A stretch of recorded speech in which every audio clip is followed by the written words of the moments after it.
everyone, welcome to my channel Fiction Addiction. Here we are with the novel In the Embrace, A Tale of Soul. So chapter शुरू करने से पहले first of all a very happy Makar Sankranti to all my fiction addiction family, साथ साथ related लोरी भी। तो कल तो मैं विश नहीं कर पाई, पर कल से लेकर अब तक जिस भी लोगों ने मुझे विश किया उन सभी को मेरी तरफ से happy happy Lohri and happy Makar Sankranti. तो ज़्यादा बातें ना करते हुए आज का चैप्टर शुरू करते हैं। सो लास्ट पार्ट हमने छोड़ा था जहाँ पर जान और चैंग के बीच में एक कन्फ्रंटेशन होता है एंड उस कन्फ्रंटेशन ने जान को ये रियलाइज़ करा दिया था, ये बताया था कि ईबो को उसके पास्ट के बारे में सब कुछ पता है एंड इस चीज़ ने जान की एंजाइटी को ऑलमोस्ट टॉप लेवल पर पहुंचा दिया था, इतना कि जान जैसे अपने जहन में से कहीं और जहन में चला गया हो। अब उसके आगे कुछ देर के लिए उस पूरे कमरे में जैसे शांति छा जाती है। जान कुछ भी नहीं कह रहा था, वो बस बेड पर सोललेसली बैठा हुआ था। वही दूसरी तरफ चैंग सिर्फ जान को देख रहा था। उसने कुछ देर के लिए इंतजार किया, पर जब जान नहीं तो कोई जवाब दिया नहीं चैंग की तरफ मुड़कर देखा तो चैंग ने एक लंबी सांस ली एंड जान की तरफ देखते हुए कहा, मुझे जो कहना था मैंने कह दिया एंड मैं बस यहाँ पर बच्चों को लेने आया हूँ, तो अपना ख्याल रखो। एंड मैं ईबो को बोलता हूँ कि वो यहाँ आएगा एंड हुआनगा एंड हाउशॉट को भी बोलता हूँ, ओके। ये कहते हुए चैंग आगे बढ़ता है एंड ईजा एंड योजा को वो उठाने लगता है। बट ईजा एंड योजा को उठाने से पहले चैंग कुछ देर के लिए वहीं रुकता है एंड जान के बेड के ऊपर लगी उन सारी ब्यूटीफुल मेमोरीज को देखने लगता है जो ईबो ने एक एक कर इकट्ठा की थी। यानी कि वो सारे फोटोग्राफ्स, उन फोटोग्राफ्स के अंदर ईबो, ईजा, योजा सब थे सिवाय जान के। चैंग उन फोटोग्राफ्स को एक एक कर देखने लगता है। उसने उन फोटोग्राफ्स की तरफ देखते हुए ही कहा, तुम्हें पता है जान, I feel so envious with you. और तुम जानते हो क्यों? ये कहते हुए चैंग ने अपना हाथ उठाया एंड एक सामने लगे हुए फोटोग्राफ को बस सहलाने लगा एंड जान सिर्फ अनब्लिंकिंगली फर्श की तरफ देख रहा था। चैंग ने कहा, क्योंकि तुमने अपनी ज़िंदगी में दो ऐसे शख्स को पाया है जो तुमसे बशर्त प्यार करते हैं, और वो दो शख्स ऐसे हैं जिनसे मैं बशर्त प्यार करता हूँ, और उम्मीद करता हूँ कि वो भी मुझे वैसा ही प्यार करे जैसा कि वो तुम्हें करते हैं। पर अफसोस मुझे कभी वो प्यार हासिल ही नहीं हो पाया, कभी भी नहीं, क्योंकि मैं तो हमेशा उनकी उस प्रायोरिटी लिस्ट में सेकंड नंबर पर ही रहा, क्योंकि पहला नंबर तो वन एंड ओनली शाहजहान को मिल चुका था, मिल चुका है एंड शायद हमेशा मिलता रहेगा। ईबो, तुमसे पहले वो मेरा दोस्त था। I mean, हम लोगों ने हर चीज़ शेयर की, पर तुम उसकी ज़िंदगी में आए और मैं जैसे गायब ही हो गया। फिर जी माना वो तुम्हारी दोस्त सबसे पहले थी, पर वो मेरी ज़िंदगी में आई और मुझे लगा जैसे कि तुमने ईबो की ज़िंदगी में जगह ली है। जी मेरी ज़िंदगी में जगह लेगी, मैं उसकी ज़िंदगी में वैसे जगह लूँगा, पर ऐसा कभी हुआ ही नहीं, क्योंकि तुम, मैंने कहा ना, अनरिप्लेसेबल थे। तुम्हें उन दोनों का ही प्यार ना बशर्त मिला, और मुझे शर्तों के साथ शर्त थी कि अगर जी से मुझे प्यार करना है तो उसकी तुम्हारे लिए जो फिक्र है उस फिक्र को भी मुझे गले लगाना हो। और मैंने बिना शिकायत गले लगाया, इस उम्मीद में कि चलो कोई बात नहीं, तुम्हारी फिक्र कर ही सही, लेकिन वो खुश तो है ना, और उसकी खुशी ही मेरे लिए मायने रखती है।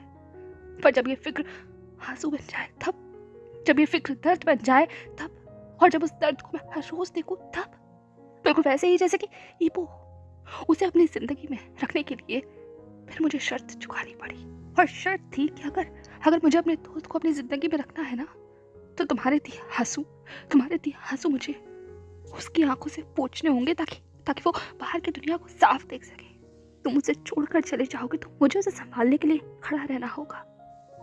वो तुम्हें संभाल सके इसलिए मुझे सब कुछ संभालना होगा, और मैं संभाल रहा हूँ बिना शिकायत के। पर जब इतना सब करने के बाद भी उसे थका हुआ, हारा हुआ देखता हूँ ना, तो दर्द होता है, तकलीफ होती है। जिन दो शख्स को मैं प्यार करता हूँ, सबसे ज्यादा प्यार करता हूँ, अपना सब कुछ मानता हूँ, वो दोनों ही शख्स अगर किसी एक इंसान के लिए रोए तो बताओ मुझे उस इंसान को मैं पसंद कैसे करूँ? हाँ, कैसे मैं उसे एक्सेप्ट करूँ? इसीलिए मैं तुम्हें कभी पसंद नहीं कर पाया जान, कभी नहीं। तुम ईबो के लिए कभी भी मेरी पसंद नहीं थे। मैं कोई नहीं होता उसे बताने वाला कि वो किस इंसान को पसंद करे, किसको चुने। मेरी सोच यहाँ मायने नहीं रखती, लेकिन फिर भी अगर मुझे मौका मिलता और मेरे हाथों में होता तो मैं कभी तुम्हें उसकी ज़िंदगी में आने नहीं देता, कभी नहीं आने देता, क्योंकि तुम्हारे आने से मैंने अपना ईबो खो दिया। मैंने वो ईबो खो दिया जो हमेशा मुस्कुराता रहता था। मैंने वो ईबो खो दिया जो खुद से प्यार करता था, क्योंकि अब उस ईबो में उसका खुद का कुछ है ही नहीं। सब कुछ सिर्फ तुम हो उसके लिए, तुम। वो तुमसे प्यार करता है पागलों की तरह। तुम्हें पता है, अक्सर जब मैं और वो बातें करते थे ना, तो मैं उसे अक्सर कहता था कि फर्स्ट लव जैसी चीज़ होती है, एंड मैं सिर्फ अपनी लाइफ में फर्स्ट लव ही करूँगा, एंड जिस इंसान से मैं प्यार करूँगा ना, सिर्फ उसका हो जाऊँगा। और वो मेरा बहुत मजाक उड़ाता था इसके लिए, क्योंकि उसे लगता था कि प्यार जैसी इस दुनिया में कोई चीज़ होती ही नहीं है। कोई इंसान किसी एक इंसान से इतना प्यार कैसे कर सकता है कि खुद को भूल जाए। पर आज जब मैं इबो से सवाल पूछूंगा ना, तो उसे जवाब देने की ज़रूरत ही नहीं है, क्योंकि उसकी आंखें चीख कर कहती है कि उसके लिए प्यार की डेफिनेशन तुम हो। प्यार मतलब जान, जान मतलब प्यार। इबो के लिए दिन उसका जान है, रात उसकी जान है, खुशी उसकी जान है। हर चीज़ जान से शुरू होकर जान पर खत्म हो जाती है। इसके अलावा उसकी ज़िंदगी में कुछ बचा ही नहीं है, हमें कुछ भी नहीं। एंड जब तुम उस हॉस्पिटल बेड पर थे, आई सॉ हिम, मैंने उसे देखा था एक एक आंसू के लिए तड़पते हुए, रोते हुए, तुम्हारी एक झलक के लिए मिन्नतें मांगते हुए, डॉक्टर के आगे भीख मांगते हुए मैंने देखा था उसे। तुमने नहीं देखा जान। एंड लिटरली उस दिन मैंने सोच लिया था, जिस दिन तुम उठोगे ना, और जिस दिन मेरा सामना तुमसे होगा, कोई पूछे या ना पूछे, पर मैं तुमसे जरूर पूछूंगा, सवाल पूछूंगा तुमसे, why, what the hell are you doing all this. But उसके बाद मार्था ने हमें ये सब कुछ दिखा दिया, एंड जो गुस्सा मेरे अंदर तुम्हारे लिए भरा हुआ था ना, वो जैसे कहीं गायब हो गया, और उसकी जगह ले ली तुम्हारी इमोशंस ने। आई नो तुम्हारी मेमोरीज बहुत बहुत बहुत ब्रूटल है, तुम्हारा पास्ट बहुत क्रूअल है, रूथलेस था तुम्हारे साथ, और जो तुम्हारे साथ हुआ वो बिल्कुल नहीं होना चाहिए था। I completely accept that. पर इन सब में ईवो की क्या गलती है? अगर उसकी क्या गलती है इन सब चीज़ों में? हाँ, माना मैं एक्सेप्ट करता हूँ कि जो तुम्हारे साथ हुआ इसमें तुम्हारी भी कोई गलती नहीं थी, पर इसका ये मतलब तो नहीं है ना सान, कि जो दर्द दुनिया ने तुम्हें दिए वो दर्द तुम ईवो को दो। हाँ, जो आंसू तुम्हें मिले हैं वो आंसू तुम उसे दो। जो इंतज़ार तुमने सहा है, जो दर्द तुमने सहा है, वो दर्द तुम सब उसे दे दो। ये तो कहीं का इंसाफ नहीं हुआ ना सान। हाँ, तुमसे ज़्यादा बेहतर दर्द को और कौन समझ सकता है, जो इतनी जिंदगी अपनी दर्द के साथ जिताया है। तो तुम्हें तो ईवो की जिंदगी को आसान बनाना चाहिए ना। फिर तुम ये कदम कैसे उठा सकते हो? अपनी खुद की जान लेने का कदम तुम आगे कैसे उठा सकते हो? क्या सोच रहे थे तुम उस वक्त? हाँ, एक पल के लिए भी तुम अपने छोटे बच्चे का ख्याल नहीं आया? एक पल के लिए भी तुम्हें ईवो का ख्याल नहीं आया? शायद नहीं आया, इसलिए तो तुम इतने ज्यादा बेदर्द हो गए ना। शायद, क्या मुझे नहीं पता। पर एक बात कहूँ सान, ये बात मुझसे मेरी माँ ने कही थी, जिंदगी में कुछ यादें ऐसी होती हैं जो हमारा पीछा कभी नहीं छोड़ती, और उनमें भी अगर कोई बुरी याद हो ना, तो वो तो ताउम्र मरते दम तक हमारे साथ रहती है। हम कितना भी कोशिश कर लेना, उस याद से पीछा छुड़ा नहीं सकते।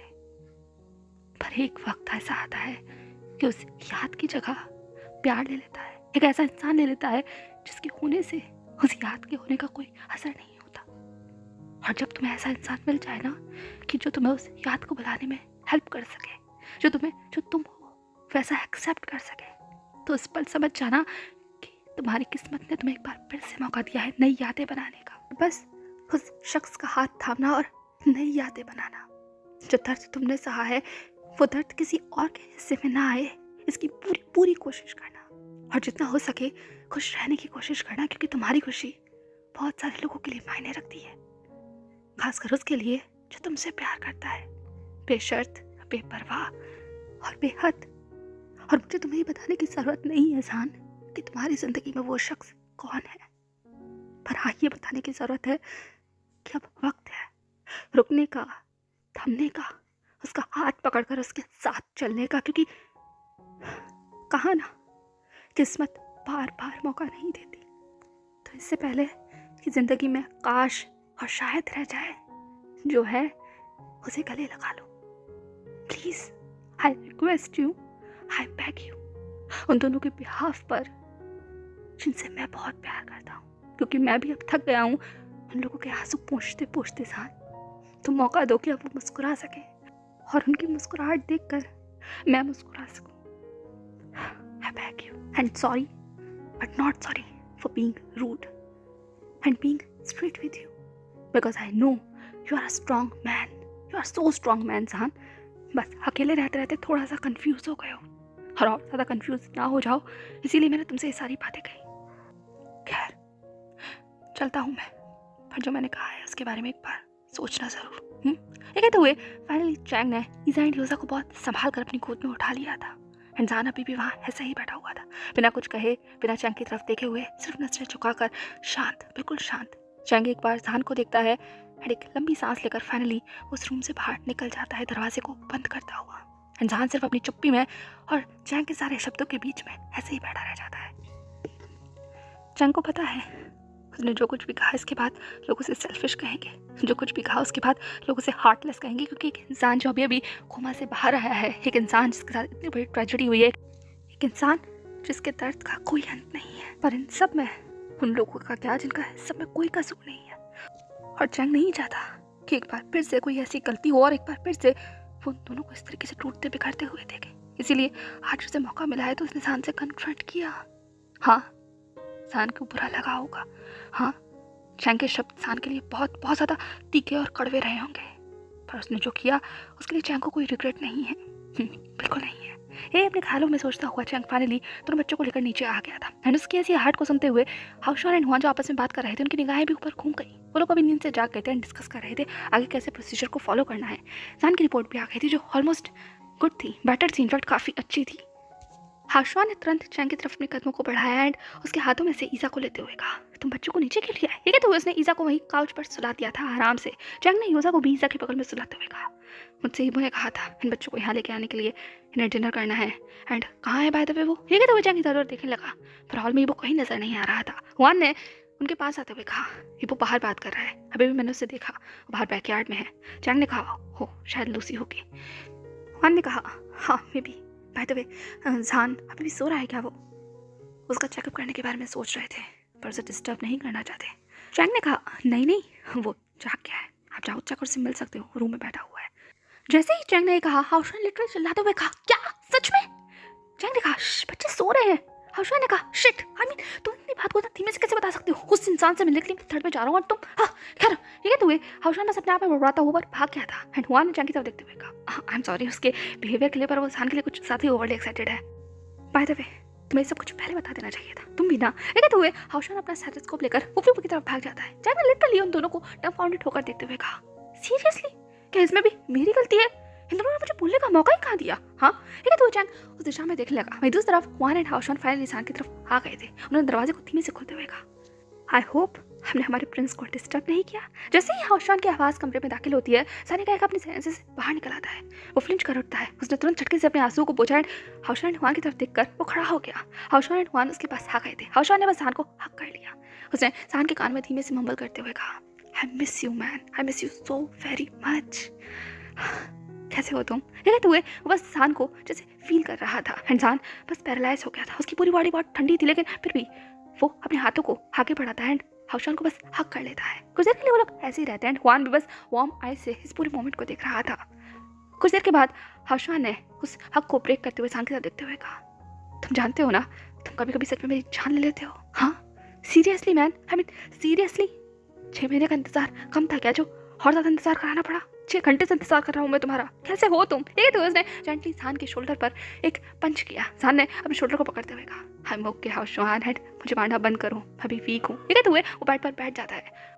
हाउशॉन ने कहा, हाँ हाँ हम तो समझ सकते हैं। ये कहते हुए हाउशॉन भी जान के बगल में बैठ जाता है। हुआन ने जान को ब्लैंकेट से कवर करते हुए कहा, बाय द वे कैसा महसूस हो रहा है तुम्हें? अब सब कुछ ठीक है? ये कहते हुए वो जान की नब्ज चेक करने लगा। जान ने हुआन एंड हाउशॉन के साथ देखते हुए कहा, come on guys, I am perfectly fine. Hwan ने कहा, परफेक्टली फाइन? तुमने लिटरली हमें हार्ट अटैक दे दिया था एंड अपनी बॉडी की हालत को जानने के बाद भी ऐसा रेकलेस कदम कौन उठाता है? ये कहते हुए हुआन बस जान की तरफ देखने लगा एंड जान ऑलरेडी बहुत ज़्यादा मैस था और ज़्यादा अनकंफर्टेबल हो जाता है इस सवाल से। वो बस अपनी नजरों को झुका लेता है। हुआन ने कहा, ओके ओके ठीक है, इतना बुरा फील करने की जरूरत नहीं है, मैं बस आई मीन क्या छोड़ो, अब बताओ सब कुछ ठीक महसूस हो रहा है तुम्हें? हाँ, ब्रीदिंग में कोई प्रॉब्लम तो नहीं है? एब्डोमेन में कोई पेन? ये कहते हुए हुआन जान से जनरल क्वेश्चनिंग करने लगा एंड हाउशॉन बस जान को देख रहा था, जैसे उसे ऑब्जर्व कर रहा हो। जान ने कहा, नहीं अब सब कुछ ठीक है, आई मीन ब्रीदिंग में कोई प्रॉब्लम नहीं है एंड अब दर्द भी नहीं हो रहा, मेडिसिन ने अपना अच्छा असर किया है। हाउशॉन ने कहा, मेडिसिन ने तो किया है, पर इस चुप्पी की वजह क्या है? उदास लग रहे हो? जान ने कहा, ऐसा कुछ नहीं है, बस थोड़ा सा असर है, आई मीन अभी भी डिजी फील कर रहा हूँ। हुआन ने कहा, तो तुम्हें रेस्ट करना चाहिए जान, बैठो मत, लेट जाओ। जान ने कहा, ये ठीक रहेगा। ये कहते हुए जान फिर से बेड पर लेट जाता है, क्योंकि सच में उसकी बॉडी के अंदर से बिल्कुल भी एनर्जी नहीं लग रही। वो अंदर से बहुत खाली महसूस कर रहा है, बहुत ज़्यादा, और उसे बोलना भी बहुत मुश्किल लग रहा है। इंसान को इस तरीके से चुप देखकर हाउशॉन एंड हुआन ने एक दूसरे को आंखों ही आंखों में दिखाया, जैसे दोनों ही कह रहे हों, आखिर अब क्या हुआ? पर पूछने की हिम्मत किसी के अंदर नहीं थी। हाउशवान ने कहा, जान ने कहा, हाँ। ये कहते वो बस क्लूलेसली हाउशवान की तरफ देख लगा। हाउशवान पूछना तो चाहता था पर वो चुप हो गया। हुआन ने कहा, तुम ठीक तो हो ना? अब जान का ध्यान हुआन पर घूम गया था। जान ने हुआन की तरफ देखते हुए कहा, ऑफ कोर्स, मुझे क्या होना है, I am fit and fine, बस थोड़ी सी डिजीनेस फील हो रही है। मैंने कहा ना, दवाई की वजह से हो सकता है, बाकी सब कुछ ठीक है। हुआन ने कहा, पर मुझे ऐसा क्यों? बस कि हुआन आगे कुछ भी कहता। जान ने कहा, हुआन का, I am seriously fit and fine and everything is okay, बस बोलने का भी थोड़ा मन नहीं है, यू नो ना, बस ये कहते हुए जान अपने शब्दों से फंबल करने लगा। हाउशवान ने कहा, सच में डूड, अब भी मन नहीं है? इधर टाइम से मैं तुम्हारा वेट कर रहा था और तुम बस चुप रहने के लिए कह रहे हो? ये कहते हुए हाउशवान बस पाउट बनाकर जान की तरफ देख लगा। जान ने हाउशवान की तरफ देखते हुए कहा, आई एम सॉरी, मैं जानता हूँ मैं बहुत बुरा दोस्त हूँ and I am a bad human being, but बस मेरे किसान और ज़्यादा खुद को क्रिटिसाइज करता। हाउशवान ने लिटरली थोड़ा तेज आवाज़ में कहा, शट द फक अप, मुझे तुमसे तुम्हारी सारी क्रिटिसिज्म नहीं सुनने। मुझे पता है मेरा दोस्त कितना ज़्यादा ग्रेट है, तो तुम उसकी बुराई मत करो। मैं बस ये कह रहा हूँ कि थोड़ी सी बात करो मुझसे। I miss you so very much. So थोड़ी सी बात तुम मुझसे नहीं कर सकते? थोड़ा सा टाइम स्पेंड नहीं कर सकते मेरे साथ? ये तो हुए हाउशवान बस पपी आइस की तरह जान की तरफ देखने लगा। जान ने कहा, तुम भी ना? ये तो जान ने सिर्फ करवट पलट दी थी एंड हाउशवान सिर्फ मुस्कुराने लगा, पर उसकी मुस्कुराहट उसकी आंखों तक नहीं पहुंच रही थी, क्योंकि कहीं ना कहीं उस जान के उस एम्प्टीनेस को फील कर पा रहा था। एंड करे भी क्यों ना, हाउशवान एंड हुआन जान के बेस्ट फ्रेंड होने के साथ साथ वो उसके डॉक्टर्स भी हैं, मेंटोर भी हैं। बहुत लंबा वक्त गुजारा है उन्होंने जान के साथ, इसलिए वो समझ गए थे कि जान को अभी कोई डिफिकल्टी हो रही है एंड जान के साथ वो चीज़ शेयर नहीं करेगा, तो इससे बेहतर है कि जान को थोड़ा सा वक्त दिया जाए ओपन अप होने का, खुद को काम करने का। इसीलिए हुआन एंड हाउशवान ने कहा, अच्छा तुम आराम करना चाहते हो तो तुम आराम कर लो, हम चलते हैं, ओके हुआन, ये ठीक रहेगा ना? हुआन ने खड़े होते हुए कहा, हाँ आई थिंक जान को आराम करना चाहिए। जान, ये ठीक है? जान ने कहा, प्लीज़ दरवाज़ा बंद करते हुए जाना। ये कहते हुए जान ने पूरी तरह से ब्लैंकेट कवर कर लिया था एंड हाउशवान एंड हुआन बस एक दूसरे को देखने लगते हैं। दोनों ही हेल्पलेस थे, पर वो क्या कर सकते थे? इसीलिए जान को आखिरी लुक देकर वो हाफ हार्टेडली बस टर्न हो जाते हैं। पर इससे पहले कि वो उस दरवाजे को बंद कर बाहर जा पाते, एक जान ने कहा, हाउशवान, हुआनगा। दोनों रुक जाते हैं। दोनों ने मुड़कर जान की तरफ देखा। जान ने वेदन की तरफ देखे हुए कहा, thank you so very much, अब तक मेरा साथ निभाने के लिए, हर वक्त हर मुसीबत में मेरे साथ खड़े रहने के लिए एंड जितना भी आप लोगों ने मेरे लिए किया है ना। वैसे पहले किसान आगे कुछ भी कहता, हाउशवान ने कहा, कम ऑन मैन, तुम मेरे दोस्त हो एंड तुम्हारे लिए इन सब कुछ करने के लिए मुझे तुमसे थैंक यू की जरूरत नहीं है।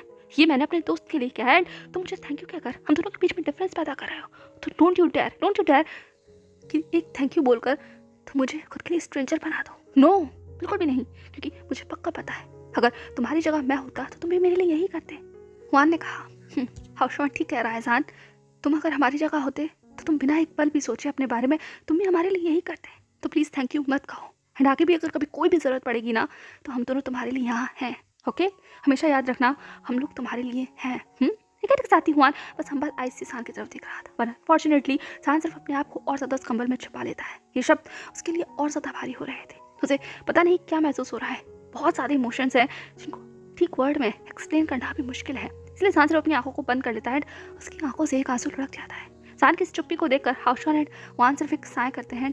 फाइनली वो कमरे के बाहर आ जाते हैं, दरवाजे को धीमे से बंद करते हुए। दूसरी तरफ इबो फाइनली अपना फोन खत्म कर घर के अंदर आ गया था, पर घर के अंदर किसी को भी ना देखकर वो थोड़ा सा कंफ्यूज हो गया। उसने अपने कदमों को आगे बढ़ाया। ईजा एंड यूजा को काउच पर दिखता है, उसी के बगल में चैंग को बैठा हुआ दिखता है।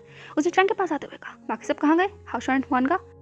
चैंग ने मैगजीन को पढ़ते हुए कहा, वो ऊपर जान के रूम में गए हैं उसे मिलने के लिए। जैसे ही उन्हें सुनाई वो अपनी जगह पर रुक गया। उसे चैंग की तरफ देखते हुए कहा, जान का चाक का है? चैंग ने मैगजीन को पलटते हुए कहा, मैं उसे जगह वही छोड़कर आया था। मैंने कहा, तो तुमने मुझे पहले क्यों नहीं बताया?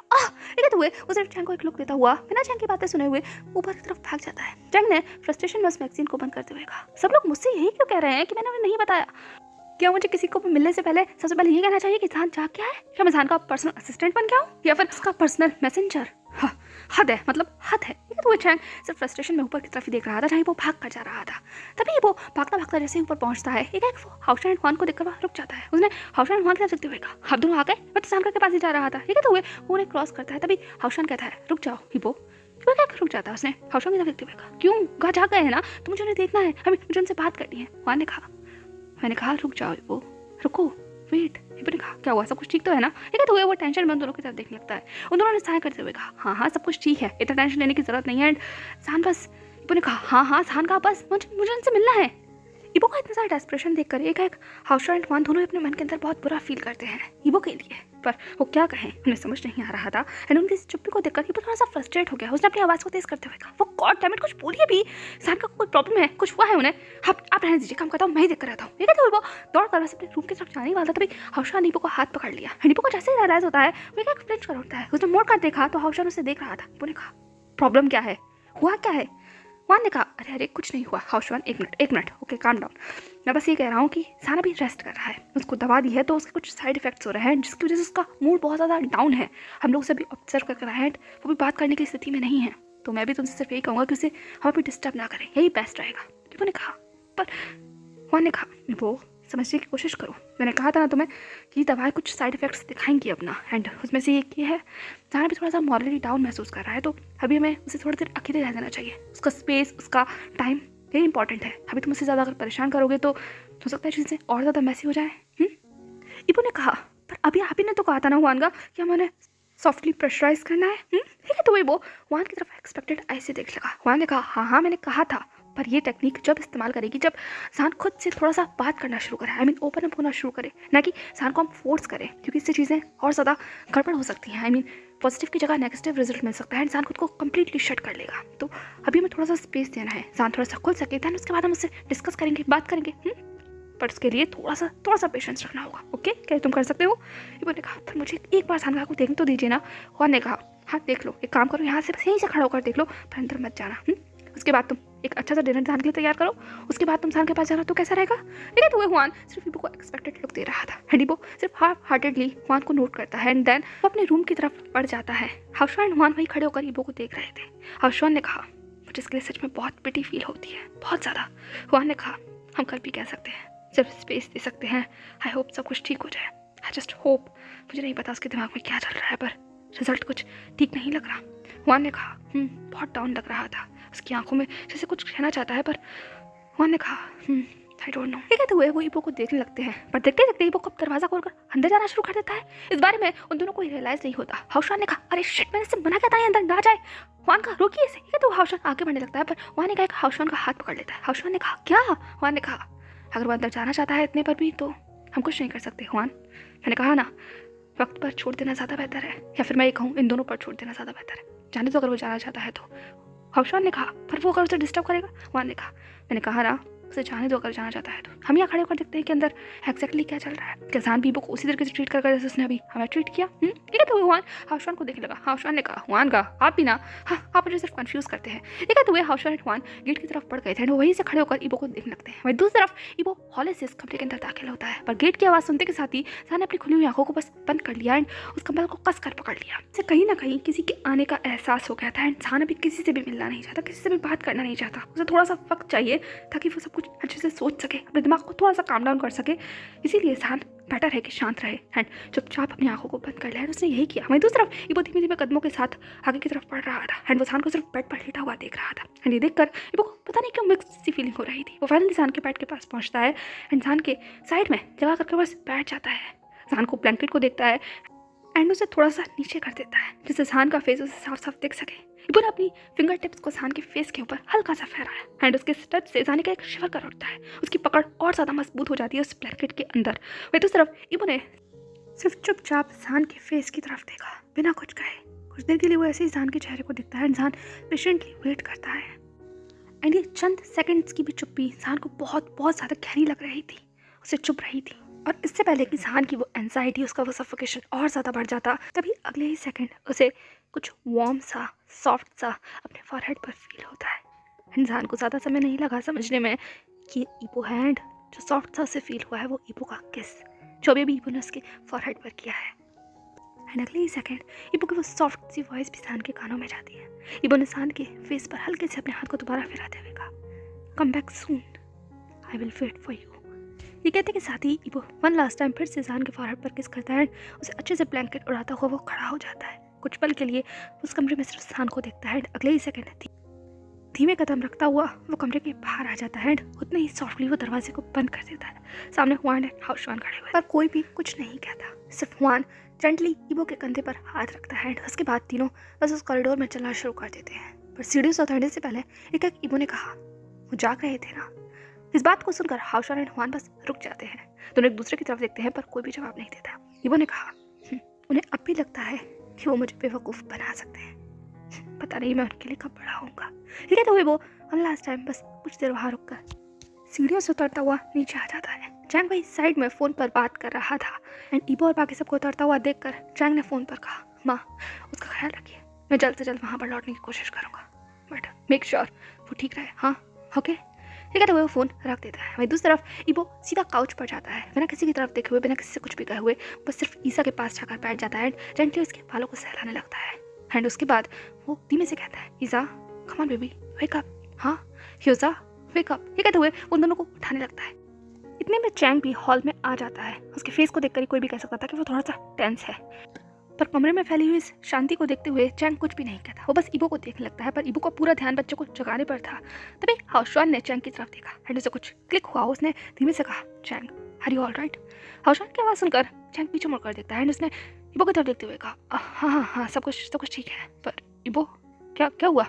ईबो ने कहा, कुछ नहीं, मैं तो सिर्फ बच्चों को जगा रहा हूँ, डिनर का टाइम हो गया है ना। एंड बाय द वे तुम्हें क्या हुआ? तुम्हारा चेहरा ऐसा क्यों लग रहा है? ठीक है, तो वो ने चैंग की तरफ देखा।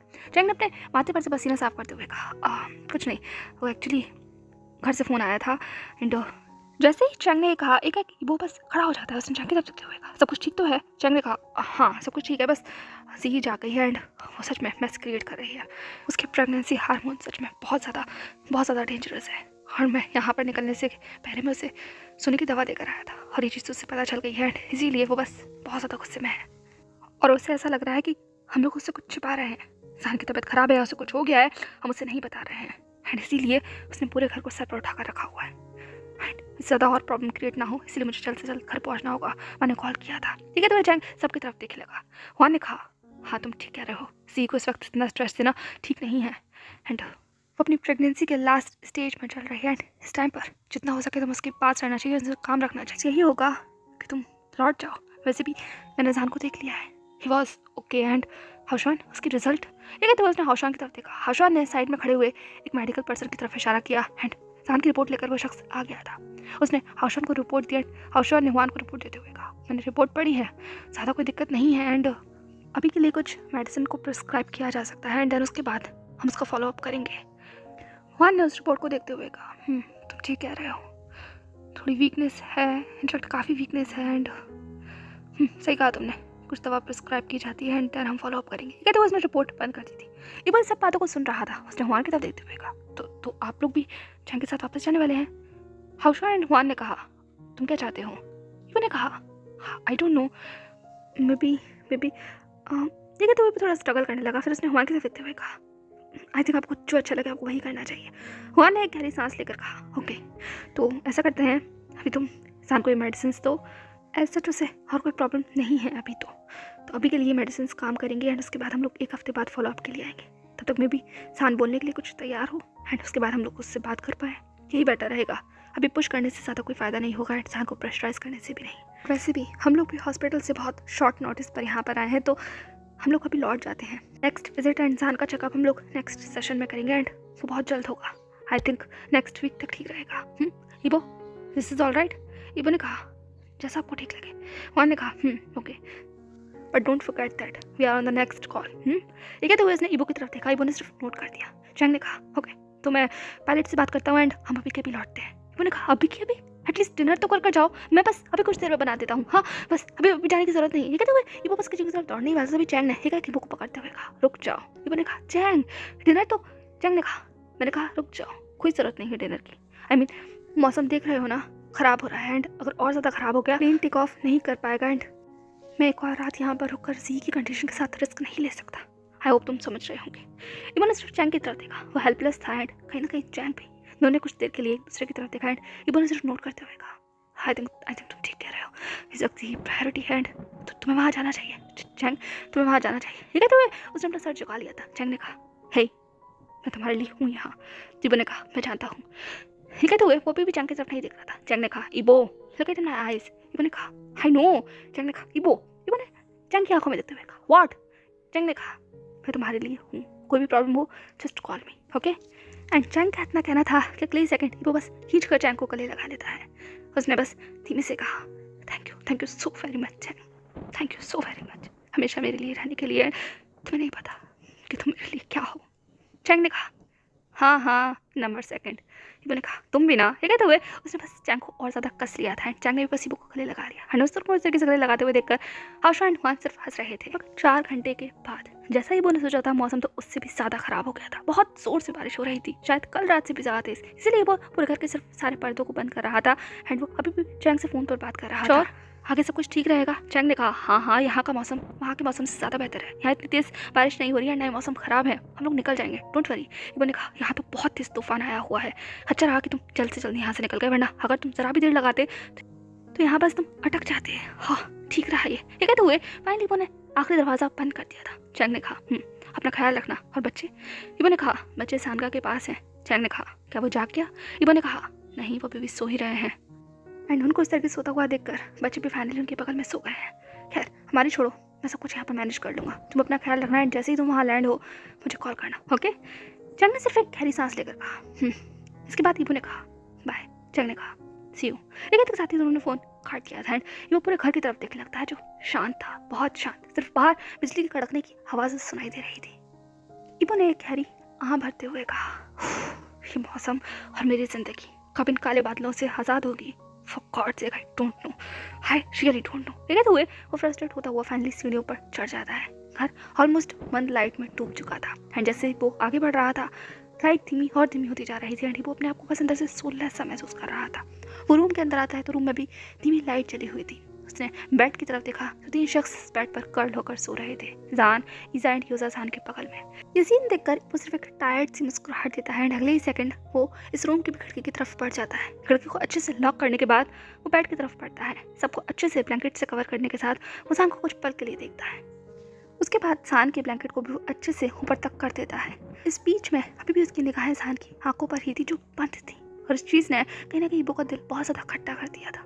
उसे बहुत ज़्यादा रोने जैसा महसूस हो रहा था। सच में रोना चाहता था, चीख कर रोना चाहता था, पर अभी वो अपने इमोशंस को जैसे कंट्रोल करता है, अपनी मुट्ठी को बहुत ज़ोर से कसता है। इंसान के फॉरहेड पर जेंटली किस करते हुए कहता है गुड नाइट का, गुड नाइट। ये कहते हुए इबो की वॉइस शेक कर रही थी, पर वो जैसे से खड़ा होता है एंड सांस से मुंह मोड़कर बस वो आगे जाने ही वाला था तभी उसे रियलाइज़ होता है कि किसी ने उसका हाथ बहुत धीमे से पकड़ लिया है एंड वो सॉफ्ट सा टच अपने ऊपर महसूस होते के साथ ही इबो की पूरी बॉडी जैसे शिवर कर उठती है। वो पीछे मुड़कर देखता है, जान तो सो रहा था ना। देन उसकी नज़र उस हाथ पर अटक जाती है जहाँ पर जान ने उसका हाथ पकड़ा हुआ था। इबो ने कहा जान का आप प्रेसिडेंट वो कुछ भी कहता। जान इबो का हाथ छोड़कर खुद को बेड पर बिठाने की कोशिश करता है एंड ये देखकर इबो कहता है रुके रुके मैं आपकी हेल्प करता हूँ। पर इससे पहले कि वो जान की हेल्प करता है, जान ने अपना हाथ बीच में रखते हुए कहा वही रुक जाओ, मैं कर सकता हूँ, मैं ठीक हूँ। ये कहते हुए जान बस इबो से नजर चुराकर बैठने की कोशिश करने लगा। इंसान का सिर्फ का बिहेवियर इबो को बहुत हर्ट करता है। वो अपनी जगह पर रुक जाता है एंड बस हेल्पलेसली वो जान की तरफ देखने लगता है। वही जान सिर्फ अपने बैठने पर ध्यान दे रहा था। जैसे ही वो फाइनली बैठ जाता है उसने धीमे से कहा तुम्हें सब कुछ मालूम है ना? जान का ये सवाल शायद इबो तक पहुंच ही नहीं पाया क्योंकि इबो तो अभी भी अपनी डिल्यूजन में है। वो बस जान को अनब्लिंकिंगली देख रहा है एंड जान का बिहेवियर समझ नहीं आ रहा। वो कंफ्यूजन में जान को देख रहा है एंड दूसरी तरफ जब जान को कोई जवाब नहीं मिलता तो उसने फिर से सवाल दोहराते हुए कहा तुम्हें सब कुछ मालूम है ना? मैंने कहा व्हाट, क्या? जान ने गल्प करते हुए कहा तुमने क्यों नहीं बताया कि तुम्हें मेरा पास्ट मालूम पड़ गया? उन दिनों का जिक्र किया, मेरे ऑपरेशन का जिक्र किया, अपने इंतजार का जिक्र किया, पर ये नहीं बताया कि उस दिन हॉस्पिटल में मार्था ने तुम्हें सब कुछ बता दिया। मेरे पास्ट का जिक्र क्यों नहीं किया तुमने? क्यों नहीं बताया कि तुम्हें सब कुछ ऑलरेडी पता लग चुका है? ठीक है तो इंसान अभी भी इबो की तरफ नहीं देख रहा था। वही दूसरी तरफ जैसे ही इबो ने ये सुना एक वो डर गया, उसकी पूरी बॉडी से शिवर करने लगी। उसने इंसान की तरफ देखते हुए कहा आपको ये कैसे? इंसान ने कहा मुझे कैसे पता चला? ये पूछना चाहते हो? इबो ने कहा आपको किसने बताया? इंसान ने कहा इस बात से क्या फ़र्क पड़ता है? इबो ने कहा तो इस बात से भी क्या फ़र्क पड़ता है अगर मुझे आपके पास के बारे में पता चल गया तो? इतने लंबे समय के बाद भी आप नहीं चाहते थे कि मैं इन सब चीज़ के बारे में जानूं? हाँ, क्या आप मुझसे ये सब कुछ अभी भी? पर इससे पहले कि वो कुछ भी कहता है कि इंसान बेड में से उठता है। मैंने कहा क्या कर रहे हैं आप? ये कहते हुए वो सान की हेल्प करने फिर से आगे बढ़ने वाला था, लेकिन सान ने फिर से उसे रोक दिया एंड वो अपनी जगह पर रुक जाता है एंड सान जैसे जैसे कर वो बेड से उठता है, स्लीपर्स पहनता है एंड सिर्फ आगे बढ़ने लगता है। ठंडी हवाएं उस कमरे में अभी भी थी और सान उन हवाओं को और ज़्यादा बढ़ा देता है जब वो खिड़की खोल देता है। बारिश की बूंदें कमरे के अंदर दाखिल होना शुरू हो चुकी थी एंड बाहर बिजली कड़क रही थी। ठंडी हवाएं सान को छू रही थी एंड वो इतनी ठंडी हवाएं थी कि किसी को भी ठंड लग सकती थी। इबो ने सान के पास आते हुए कहा, मैं कुछ पूछ रहा हूँ, क्या कर रहे हैं आप? बारिश आ रही है अंदर और ठंडी हवाएं, आप ढंग से कपड़े भी नहीं पहन रखे। और वो उससे आगे कुछ कहता है कि वो चुप हो जाता है क्योंकि कहीं ना कहीं जैसे पुराना एक किस्सा बिल्कुल ऐसे ही हूबहू इबो की आंखों के सामने से गुजरा हो। वो ऐसे ही वक्त था, बारिश हो रही थी, सान भीग रहा था एंड उसने यही शब्द दोहराए थे, आपने ठीक से कपड़े भी नहीं पहने, आप क्या कर रहे हैं? एंड वो आज भी यही कर रहा है, इसीलिए वो बस चुप हो गया। और इबो की चुप्पी कहीं ना कहीं सान के चेहरे के ऊपर एक टूटी सी मुस्कुराहट ले आती है। उसकी आंखों में आंसू थे और वो बस बारिश को देख रहा था। सान ने अपना हाथ बाहर निकाला एंड उस बारिश की बूंदों को अपने हाथों पर महसूस किया। उसने इबो की तरफ देखते हुए कहा, चुप क्यों हो गए? कहो। इबो ने कहा, आप क्या कर रहे हैं? सान ने कहा, कुछ भी नहीं, बस बारिश को महसूस कर रहा हूँ। इबो ने कहा, पर आपको तो बारिश पसंद नहीं है ना? लेकिन तो वो सान के बिल्कुल पीछे पीछे आके खड़ा हो जाता है। सान ने अपने हाथों पर पड़ती हुई बारिश की बूंदों की तरफ देखते हुए कहा, हाँ, मुझे बिल्कुल पसंद नहीं है क्योंकि ये मुझे घुटन देती है। और तुम्हें पता है ऐसा क्यों है? ये कहते हुए सान चुप हो गया। इबो ने धीमे से कहा, नहीं, क्योंकि आपने कभी बताया ही नहीं। जैसे ही इबो ने कहा, एक सान अपनी आंखें बंद कर लेता है। उसके आंसू उसके गालों पर लुढ़क जाते हैं। उसे एक बार फिर से वही सब कुछ महसूस होता है जो चैंग ने उससे कहा था। उसने कभी मुझसे कुछ कहा नहीं। माता की बातें उसे याद आती हैं कि उसे कहो सान, उससे कहो, उसे जानने का हक है। एंड कहीं ना कहीं ये सब कुछ सान के दिमाग में गूंज रहा था। जान ने अपने आप को मोड़ा एंड उसने इबो की तरफ देखते हुए कहा, क्योंकि इस बारिश ने हमेशा मुझे दर्द दी है, हमेशा। तुम्हें पता है, मेरी माँ कहती थी कि जब मैं पैदा हुआ था ना, उससे बारिश हो रही थी, बहुत बहुत तेज बारिश। एंड उसके बाद जब वो लोग मुझे अरेस्ट करने आए थे ना, तब भी यही बारिश हो रही थी। मौसम बहुत ज़्यादा खराब था, बहुत ज़्यादा। और तुम्हें पता है, इसी बारिश में पूरे 1 घंटे तक सोई पुलिस स्टेशन के बाहर खड़ी रही इंतजार में मेरे मॉम डैड के। और मैं कस्टडी में था अंदर, लेकिन वो बाहर थी। इस बारिश, इस खराब मौसम के बाहर वो खड़ी हुई थी, बिल्कुल अकेली इंतजार कर रही थी। मैं सुन सकता था, वो रो रही थी, मिन्नतें कर रही थी कि वो लोग मुझे ना मारे।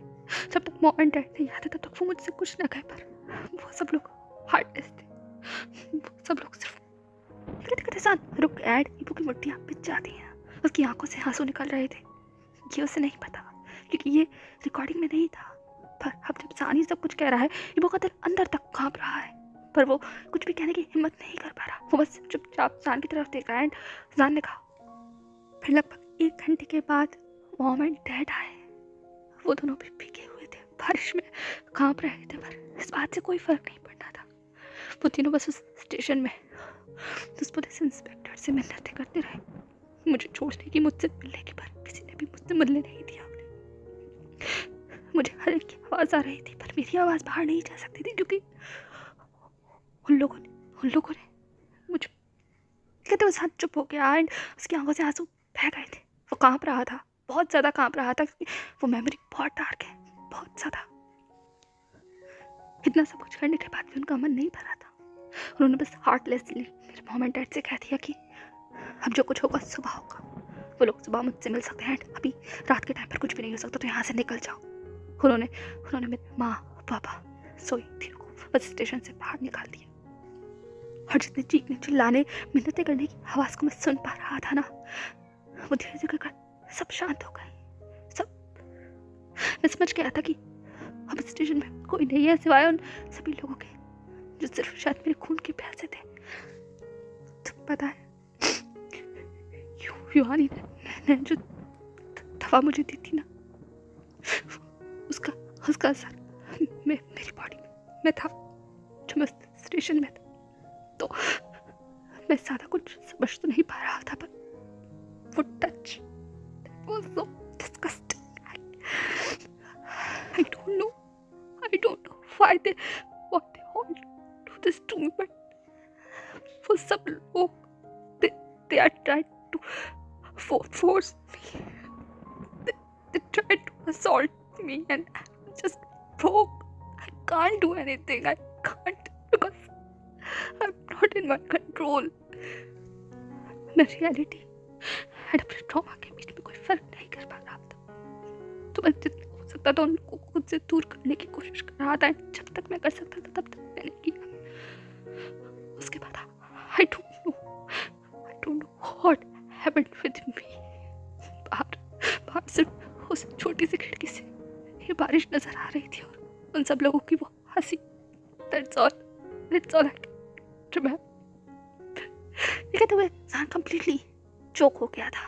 वो उसके आगे कुछ कह ही नहीं पा रहा था। वो बस वहीं फर्श पर दीवार का सहारा लेकर बैठ जाता है। हिबो को ऐसा लगता है जैसे उसकी पूरी बॉडी के अंदर से जान निकल गई हो, एंड उसे खुद भी नहीं पता उसने कब खींच कर सान को बस हक कर लिया और इतनी तेज बाहों में भर लिया जैसे बस सान को संभालना चाहता हो। सिर्फ यही था वो शायद जो सान के लिए कर सकता था। वही दूसरी तरफ सान सिर्फ वो के सीने पर अपना सर रख लेता है एंड कसकर उसकी शर्ट को पकड़ लेता है। सान ने कहा, ये बात मैंने कभी किसी से नहीं कही बिकॉज मुझे पता था कोई मुझ पर यकीन नहीं करता। मैं किससे कहता, वहाँ कोई था ही नहीं। मॉम, डैड, जोई, उन्होंने मुझे किसी से भी मिलने नहीं दिया, किसी से भी नहीं, और उनका टॉर्चर हर दिन बस बढ़ता चला गया। हाँ, उस दिन के बाद से उन्होंने मुझे छुआ तो नहीं पर मुझे मारा, बहुत मारा। And I don't know, I really fucking don't know what they all were doing this. Why and where I was wrong. What is my mistake? Where I was wrong? Where? ये कहते हुए सान सिर्फ पूछने लगा। हिबो ने सान को चकरते हुए कहा, कहीं नहीं कहा। You are never wrong. आपकी कोई गलती नहीं थी, कोई भी नहीं। प्लीज शांत हो जाओ, please Honey, please just calm down. सान सिर्फ रो रहा था।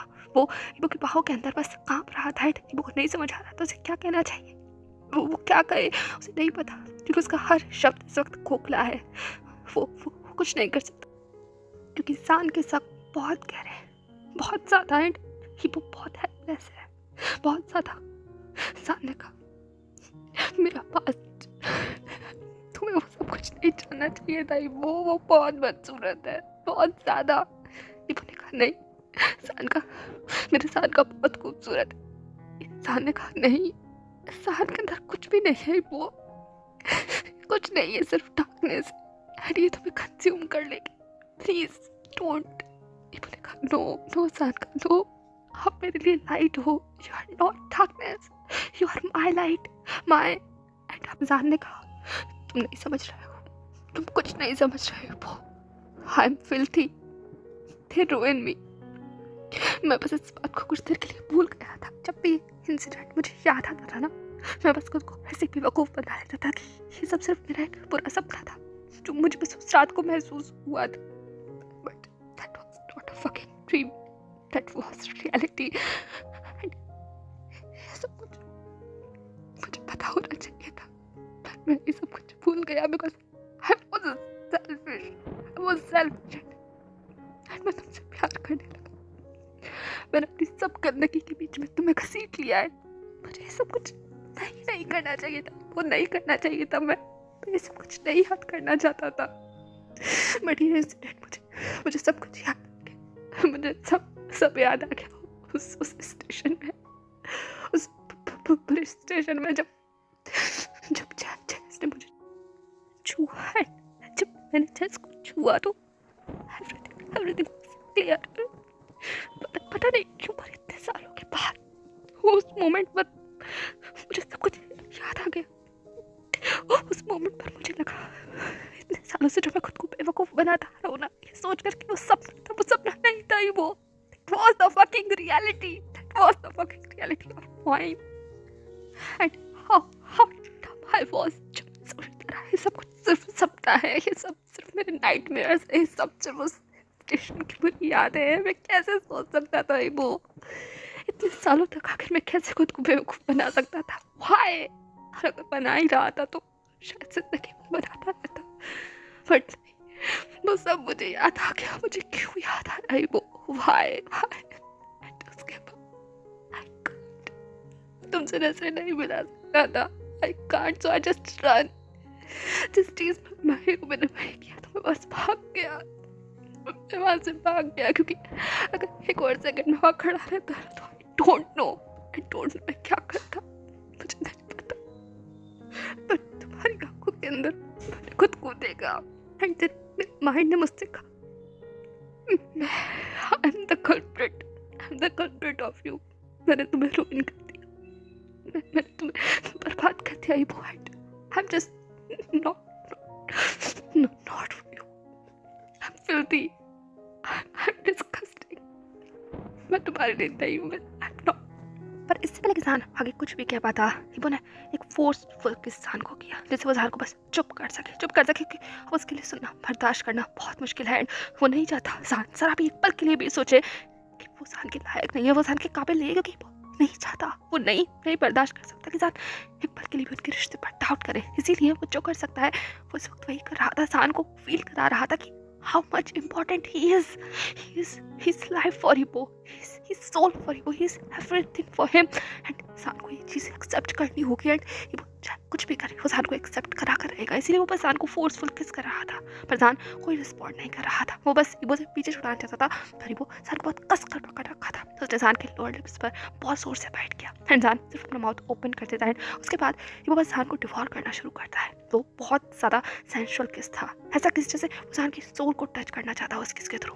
Ibo का अग्रेशन, उसका एंगर, उसकी फ्रस्ट्रेशन उस किस के अंदर थी एंड जो वो बेकाबू हो रहा था वो सब कुछ उस किस के अंदर था। Ibo ने ज़ान के बालों के अंदर अपना हाथ डाला एंड उसे अपनी तरफ पुल किया एंड उसकी आंखों में देखते हुए कहा, डोंट यू डेयर अपने बारे में अगर एक और शब्द गलत कह रही मत की ना तो शासन याद रखना। You have to face me, you have to. Did you get that? ठीक है, तो उसने फिर से ज़ान के लिप्स को कैप्चर किया एंड वो एक बार फिर से ज़ान को वही ब्रूटल किस करता है। ये कहो वो उस किस से ज़ान को पनिश कर रहा था क्योंकि ज़ान उसके रिश्ते पर डाउट कर रहा था, वो खुद पर डाउट कर रहा था, खुद को फिल्थी बोल रहा था। ज़ान ऐसे कैसे बोल सकता है? हाँ, कैसे बोल सकता है ज़ान उसके ज़ान को फिल्थी? सच में ज़ान खुद को फिल्थी बोलेगा तो Ibo को तो उसे बताना ही होगा ना, रियलाइज़ कराना ही होगा ना how much precious he is for him. Ibo ने ज़ान के लोअर लिप को निबल करते हुए कहा, you are not filthy, you are not. समझा रहा है आपको? हाँ, ठीक है। तो उसने ज़ान के बालों पर अपने हाथों को डाल लिया था, ज़ान को और ज़्यादा अपने नज़दीक खींच लिया। उसने ज़ान के उस लिप को और ब्रूटली कट करते हुए कहा, you are mine, you are precious Sanka, precious। how can you doubt? how can you doubt? ठीक है, तो उसने सान को अपनी लैप में खींचा एंड एक पोजेस्ड मैन की तरह वो बस सान को ऑर्डर देता है, किस मी बैक Sanka, किस मी बैक। ये कहते हुए वो सान के लिप्स को कैप्चर कर उस किस को कंटिन्यू रखता है एंड कुछ देर के बाद सान भी उस किस को रिटर्न करने लगता है। उसके हाथ Ibo के बालों में थे एंड दोनों बस एक दूसरे के साथ बहुत नज़दीक पोजीशन में थे। सान उसकी लैब में था एंड बस कस कर सान को होल्ड करके बैठा हुआ था। उन दोनों की सांसें बहुत भारी हो रही थी, बाहर बारिश हो रही थी एंड वो बारिश उस घर के अंदर दाखिल हो रही थी, पर वो दोनों के बीच की जो गर्मी थी वो ठंडी हवा उस गर्मी को भी शांत नहीं कर सकती थी। एंड देखते देखते Ibo बस सान को उस फर्श के ऊपर लिटा देता है एंड अगले ही सेकंड वो सान के ऊपर था। सान को जैसे ही रियलाइज होता है कि वो क्या कर रहा है, उसने Ibo के चेस्ट पर हाथ रखकर उसे पीछे करने की कोशिश की, पर Ibo इस वक्त इसी और ही जोन में था एंड वो बस सान के ऊपर था, बहुत ज़्यादा करीब। सान ने किसको ब्रेक कर बोलने की कोशिश की, पर सान के मुंह से आवाज़ ही बाहर नहीं निकल रही थी। लेकिन फिर भी जैसे तैसे कर उसने Ibo को दूर करते हुए कहा, क्या कर रहे हो तुम बच्चे? Ibo ने कहा, कोई फर्क नहीं पड़ता, वो नहीं जागेंगे, पर आपको यकीन दिलाना ज़रूरी है कि you are not filthy, you are so precious, so pure, so beautiful.